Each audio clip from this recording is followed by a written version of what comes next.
Hello everyone, I am श्रुति गुप्ता। पिछले दो videos में हमने C++ के कुछ थ्योरेटिकल कॉन्सेप्ट देखे और आज के वीडियो में हम प्रैक्टिकली देखेंगे कि C++ के प्रोग्राम कहाँ रन करते हैं, कैसे करते हैं, इन सब के बारे में हम डिस्कस करेंगे। तो C++ को हम चलाएंगे टर्बो C++, एक सॉफ्टवेयर है जिस पर टर्बो C++ क्या है? यह एक कंपाइलर है और इंटीग्रेटेड डेवलपमेंट एनवायरनमेंट या IDE एनवायरनमेंट प्रोवाइड करता है जिसमें हम प्रोग्राम को टाइप कर सकते हैं, उसमें एडिटिंग कर सकते हैं। और C++ के जो भी प्रोग्राम्स हैं बनते हैं वो CUI बेस्ड बनते हैं, यानी कैरेक्टर यूजर इंटरफेस बेस्ड बनते हैं। तो आप यहाँ देख सकते हैं टर्बो C++ का आइकॉन मेरे डेस्कटॉप पर है, इसको हम ओपन कर सकते हैं। अगर आपके सिस्टम पे टर्बो C++ नहीं है तो आप गूगल में जाकर सर्च कर सकते हैं और इसको सिस्टम में इंस्टॉल कर सकते हैं। यहाँ देख सकते हैं गूगल में मैंने सर्च किया है फ्री डाउनलोड टर्बो C++। यहाँ आप डाउनलोड कर सकते हैं टर्बो C+ विंडोज़ के 7 या उसके हायर वर्जन के लिए। यहाँ डायरेक्टली ऑप्शन आपको मिल जाता है डाउनलोड, इस पर क्लिक करके आप इंस्टॉल कर सकते हैं। मेरे सिस्टम पे ये ऑलरेडी इंस्टॉल है इसलिए मैं इसे इंस्टॉल नहीं करने जा रही हूँ। अब मैं ओपन करने जा रही हूँ टर्बो C++। तो ये हमारा टर्बो C++ का सॉफ्टवेयर है। इसमें ऑप्शन आ रहा है आपका स्टार्ट टर्बो C++। इस पर आप क्लिक करें तो ये हमारा टर्बो C++ खुल जाएगा, जहां हमें एक ब्लैंक फाइल मिलेगी और यहाँ देख सकते हैं आप फाइल नेम टाइप है नो नेम 00.cpp। ये डिफ़ॉल्ट नेम है, अगर हम चाहें तो नया नाम इसे दे सकते हैं। यह ध्यान रखना है कि C++ फाइल का एक्सटेंशन हमेशा क्या होना चाहिए, .cpp। अगर ऑलरेडी पहले से कोई फाइल बनी हुई है तो आप उसको क्लोज कर सकते हैं और फाइल न्यू पर क्लिक करके अपनी नई फाइल बना सकते हैं। तो इस तरीके से हमारी फाइल खुल गई। अब C++ का प्रोग्राम बनाते समय एक चीज आपको श्योर करना होगा कि आपका कैप्स लॉक ऑफ हो। C++ एक केस सेंसिटिव लैंग्वेज है, यानी कैपिटल में लिखा टेक्स्ट और लोअर केस में लिखा टेक्स्ट दोनों सेम नहीं होता है, तो हमेशा हमें लोअर केस या स्मॉल लेटर में ही टाइपिंग करनी होगी। So make sure that your caps lock is of. अब यहाँ हम कोडिंग करेंगे C++ की। तो सबसे पहला हमारा होता है statement comment entry. Comment entry किसी भी प्रोग्राम में अपने अंडरस्टैंडिंग के लिए हम लिखते हैं। तो C++ में कमेंट एंट्री लिखने का तरीका क्या है, डबल स्लैश लगाएं, इसके बाद हम जो भी लाइन लिखेंगे कंपाइलर उसको इग्नोर कर देता है। वह यह समझता है कि प्रोग्रामर ने अपने अंडरस्टैंडिंग के लिए कुछ लिख के रखा है। तो नॉर्मली कोई भी नई फाइल बनाते हैं तो उसके बारे में हम ऊपर में ही कमेंट एंट्री डाल देते हैं। इसका मेन पर्पस क्या है कि जब भी हम फाइल को ओपन करें तो हमें क्लियरली फर्स्ट लाइन को ही पढ़ते समझ में आ जाए कि हमने किससे रिलेटेड ये फाइल बनाई है। सपोज मैं यहाँ टाइप कर रही हूँ this is my first C++ program. तो यहाँ इसे प्रोलॉग भी कहा जाता है, जिसमें हम प्रोग्राम के बारे में लिखते हैं। यह कंपलसरी नहीं है, अगर हम नहीं भी लिखें तो कोई प्रॉब्लम नहीं है, लेकिन यह एक गुड प्रोग्रामिंग प्रैक्टिस है कि प्रोग्राम के बिगनिंग में ही हम उसके बारे में कुछ स्टेटमेंट्स लिख सकें, ताकि प्रोग्राम हमें क्लियरली समझ में आए कि हम इस प्रोग्राम में करने क्या जा रहे हैं। फिर अगली चीज होती है हैश इंक्लूड iostream.h। अब ये हैश इंक्लूड क्या है, iostream.h यह एक लाइब्रेरी की हेडर फाइल होती है। तो इसमें प्रोग्राम में कई बार हम कुछ प्रिंट करते हैं या यूजर से हम कुछ वैल्यू लेना चाहते हैं, तो इसके लिए जो भी फंक्शंस या स्टेटमेंट्स हम यूज करते हैं उसकी डेफिनेशन इस हेडर फाइल में होती है। तो यह कंपलसरी है C++ के हमारे कोई भी फाइल हम बनाएं उसमें hash include iostream.h iostream.h header file है और हैश इंक्लूड क्या करता है, इस हेडर फाइल की कोडिंग हमारे प्रोग्राम फाइल में अटैच करता है ताकि हम इनपुट आउटपुट फंक्शन या स्टेटमेंट्स या अलग अलग डेटा टाइप्स जिनका आगे हम यूज करेंगे, इन सब की डेफिनेशन हमारे कोड में मिल जाए। तो यह लाइन कंपलसरी है किसी भी C++ के प्रोग्राम में।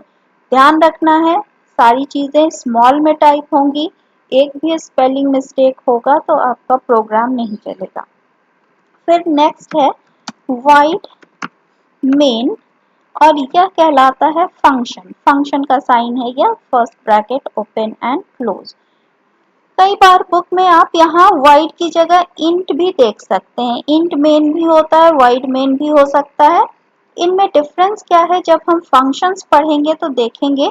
अभी मैं void main यूज कर रही हूँ।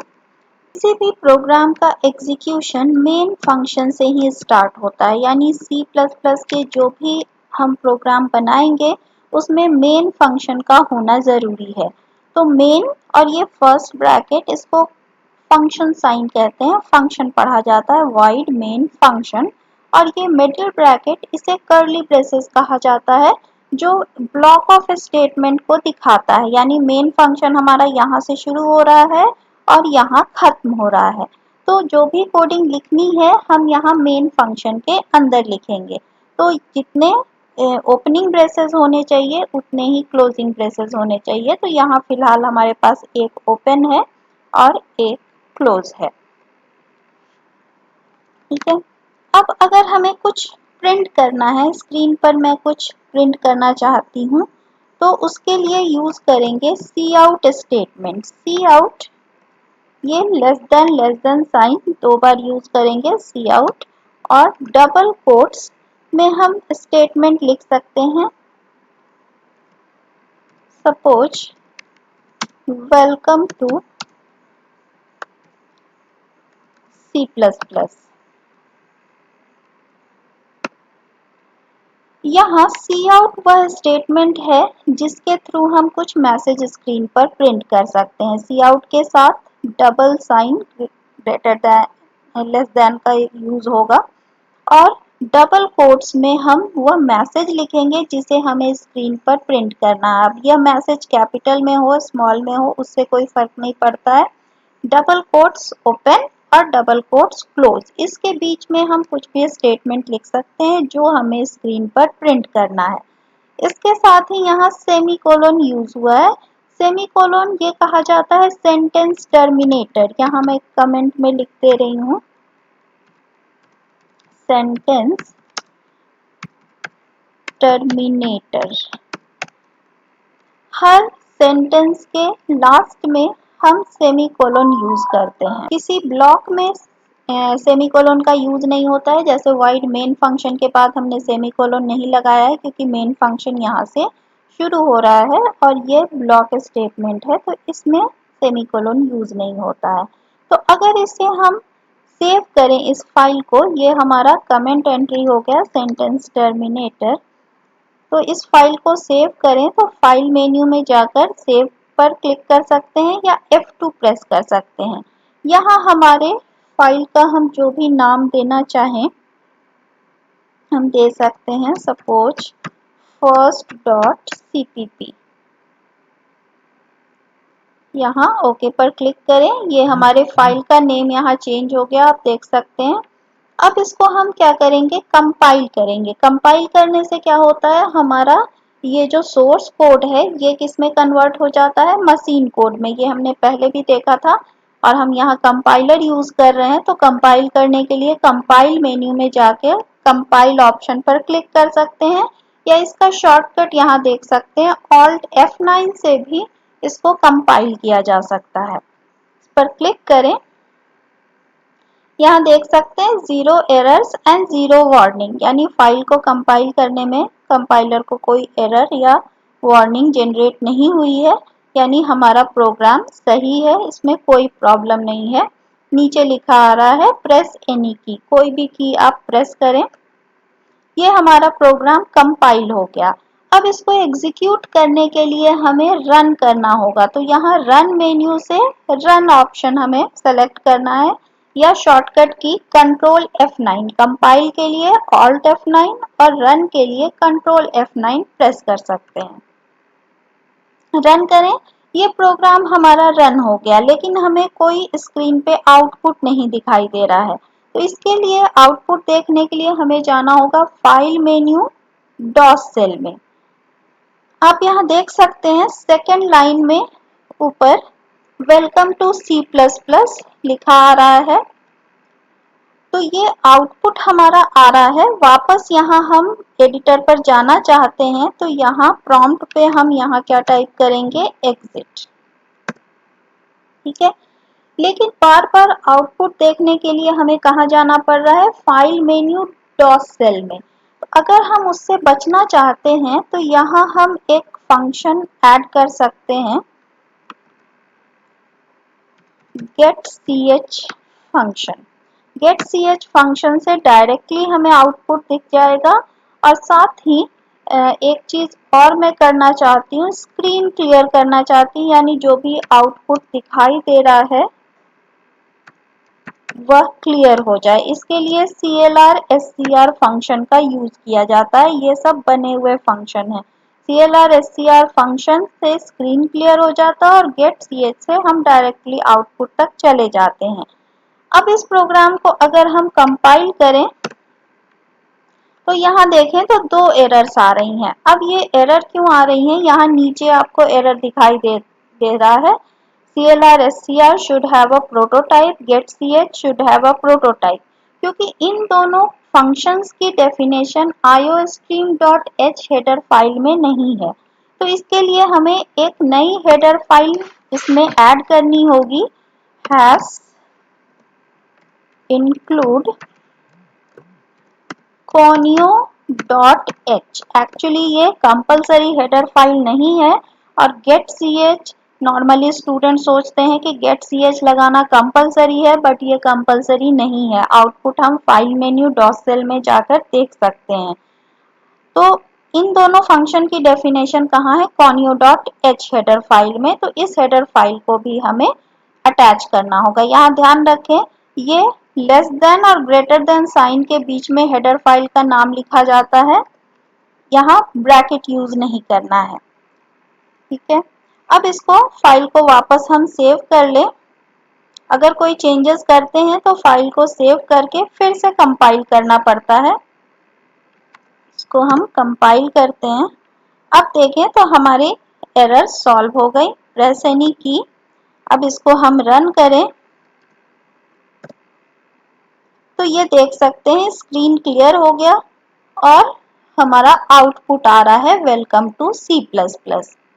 तो इस तरीके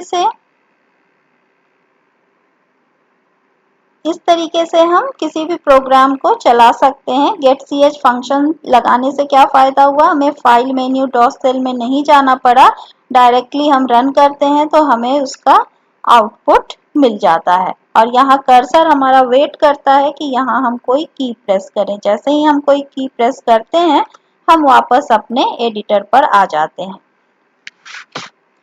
अगर इसी चीज को मैं अलग अलग लाइन में प्रिंट करना चाहूँ तो मैं क्या को एक लाइन में प्रिंट किया जाए, cout 2 को अगले लाइन में एंड C++ को अगले लाइन में प्रिंट कर सकते हैं। तो इस तरीके से हम लाइन चेंज कर सकते हैं। वापस इसको मैं सेव कर रही हूँ, कंपाइल एंड रन। कंपाइल करके रन किया, लेकिन क्या हो रहा है, सारी चीजें अलग अलग लाइन में नहीं दिखाई दे रही हैं। अभी भी वेलकम टू C++ एक लाइन में ही दिखाई दे रहा है। अब इसको अलग अलग लाइन में करने के लिए हम क्या कर सकते हैं, यहाँ एक स्टेटमेंट होता है एंड एल, एंड यानी end of line, and L statement यहाँ हम लिख सकते हैं जो अगली लाइन में आउटपुट को दिखाता है। तो एंडल अगर हम यहाँ लगाएं, फिर से सेव करें फाइल को, कंपाइल करें एंड रन करें तो देख सकते हैं वेलकम अलग लाइन में है, टू सी प्लस प्लस अलग लाइन में है। अगर फिर से हम चाहते हैं कि यह भी अलग लाइन में आए तो हम वापस यहाँ एंडल लगा सकते हैं।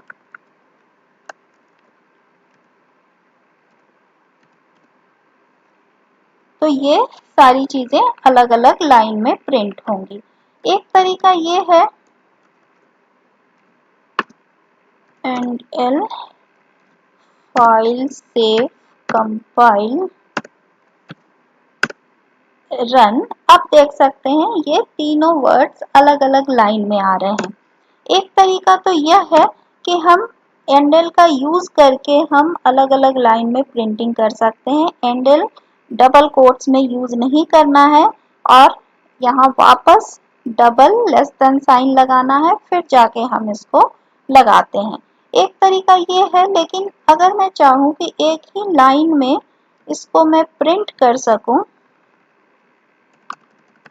तो हम एक लाइन में ही इसको अलग अलग लाइन में एक सी आउट स्टेटमेंट के थ्रू ही अलग अलग लाइन में प्रिंट कर सकते हैं। जैसे हमारा स्टेटमेंट क्या था, वेलकम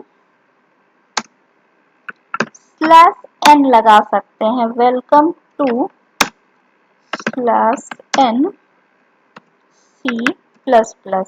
स्लैश एन से क्या होता है, यह न्यू लाइन कैरेक्टर है, यानी ये न्यू लाइन में अगले वैल्यू को प्रिंट करेगा।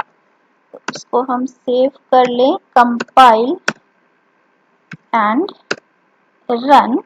ये देख सकते हैं स्लैश एन लगा के भी इसे हम नए नेक्स्ट लाइन में प्रिंट कर सकते हैं। गाएं तो क्या होगा, इसका भी हम आउटपुट देख लेते हैं एक बार।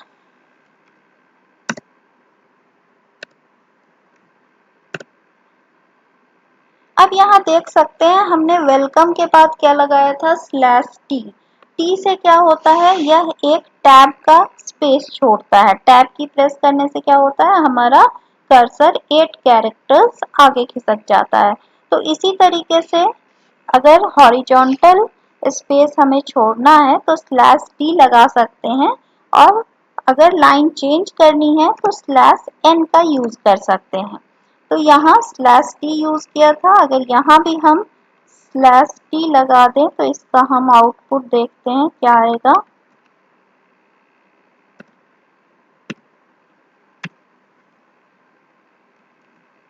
जब भी चेंजेस करें फाइल को जरूर सेव करें ताकि नए कोड के हिसाब से प्रोग्राम वर्क करे। अब यहाँ देख सकते हैं स्लैश टी हमने लगाया था तो ये हॉरिजॉन्टली स्पेस छोड़ रहा है एक टैब का।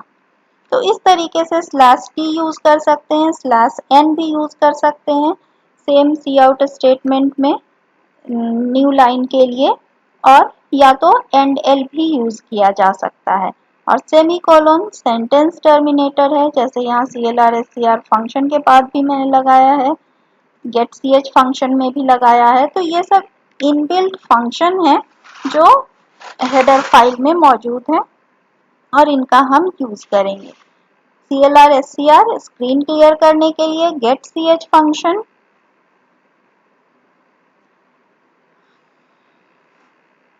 Gate ch function directly output तक जाने के लिए, लेकिन ये फंक्शंस कंपलसरी नहीं है, आप इसको अपने कन्वीनियंस के लिए लगाते हैं। तो हमेशा स्टूडेंट्स को यह कंफ्यूजन रहता है कि गेट ch कंपलसरी है लिखना, लेकिन यह कंपलसरी नहीं है। ठीक है, इस तरह के प्रोग्राम्स आप अपने एडिटर पे टर्बो C++ पर चलाकर देखिए। अगर कोई भी प्रॉब्लम आती है तो आप नीचे मुझे कमेंट सेक्शन में लिख सकते हैं। इससे बाहर निकलने के लिए हम क्या प्रेस करेंगे, file menu and quit option quit कर सकते हैं, या ऑल्ट एक्स भी प्रेस कर सकते हैं, जिससे हम इस एडिटर से बाहर निकल आएंगे। अब मैं यहाँ कुछ एक्सरसाइज क्वेश्चन दे रही हूँ जो आप सी आउट स्टेटमेंट से कर सकते हैं। यह वैल्यूज प्रिंट करनी है इस फॉर्मेट में, और यहाँ सिंगल सी आउट स्टेटमेंट का यूज करना है। यहाँ आप /t/n का यूज करके यह टेबल प्रिंट कर सकते हैं। एक और क्वेश्चन है, यह आउटपुट जनरेट करना है, यानी स्क्रीन पर यह प्रिंट होना चाहिए। सी आउट स्टेटमेंट के थ्रू आप यह भी कर सकते हैं। अगर इसमें कोई प्रॉब्लम आती है आप मुझे नीचे कमेंट सेक्शन में मेंशन करके पूछ सकते हैं। और यह वीडियो या C++ प्रोग्राम कैसे बनाते हैं, कैसे एग्जीक्यूट करते हैं, यह आपको समझ में आया तो वीडियो को लाइक, शेयर एंड सब्सक्राइब करें।